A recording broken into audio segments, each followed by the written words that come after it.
वो चिड़िया अपने छोटे से बेटे को साथ लेकर अपनी माँ के घर चली जाती है, क्योंकि उसे सर छुपाने के लिए छत चाहिए थी। माँ के घर में उसका भाई तो उसका थोड़ा बहुत ख्याल रखता ही था, परंतु उसकी भाभी उसका वहाँ रहना पसंद ना करती। शायद कुदरत को यही स्वीकार था कि कुछ ही दिन बाद उसकी माँ बीमार हो जाती है और वो मर जाती है। माँ, माँ, आप ही मुझे छोड़कर चली गई। माँ, आपके सहारे ही तो मैं जिंदा थी। अब मेरा क्या होगा?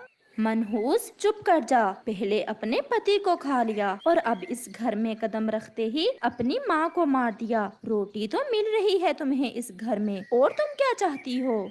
अब छोड़ो टीना, जाने भी दो। ऐसे ही कुछ दिन गुजर जाते हैं और फिर एक दिन गौरी कवि उनके घर में आती है।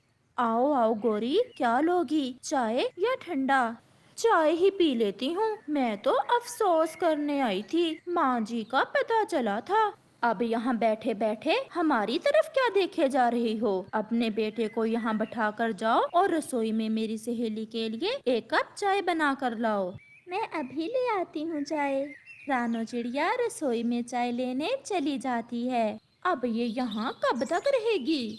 न जाने कब तक। जब से पति मरा है तब से यही रहती है। पहले तो इसकी माँ इसे खर्चा दे दिया करती थी, अब तो सब हमें ही करना पड़ेगा।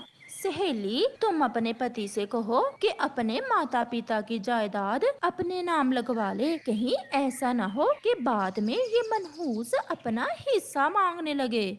बात तो तुम्हारी ठीक है, और जायदाद अपने नाम लगवाने के बाद इसे यहाँ से भगा दूंगी।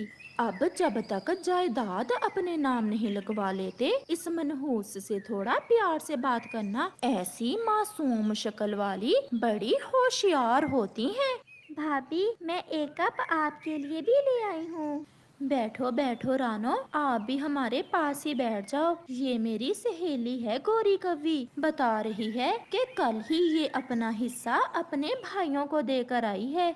सभी बहनें अपना हिस्सा अपने भाइयों को ही देती हैं। मैंने भी ऐसा ही किया। और रानो, तुम तो रहती भी इसी घर में हो, आप भी अपने हिस्से की जायदाद अपने भाई के नाम ही लगवा दो। नहीं नहीं, हमारा कौन सा कुछ बांटा हुआ है, ये सब भाई और भाभी का ही तो है।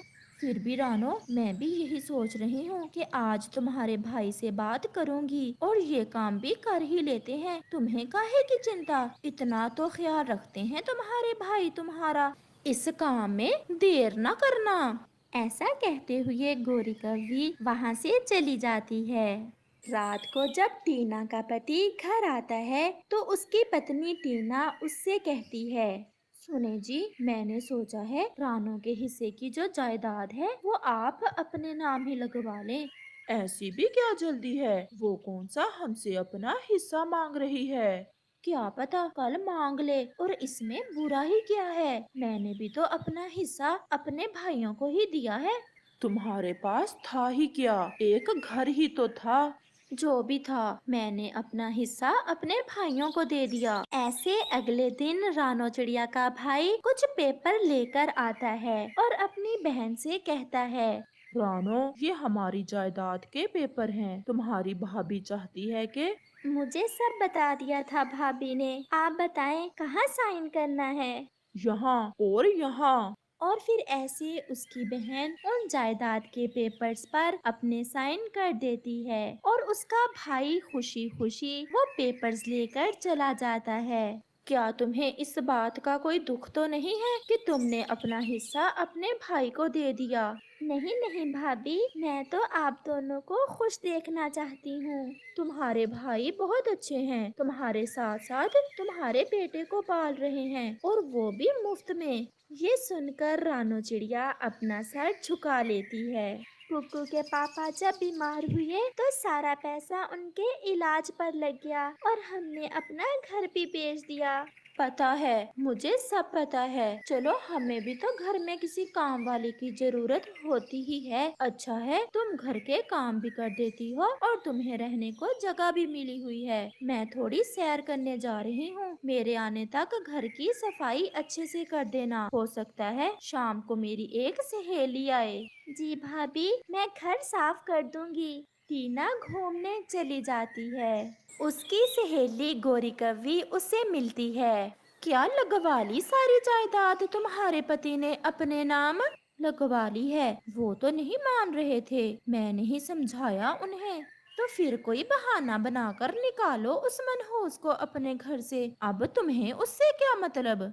घर का काम कर देती है और 2 वक्त की रोटी खा लेती है, हमारा क्या लेती है?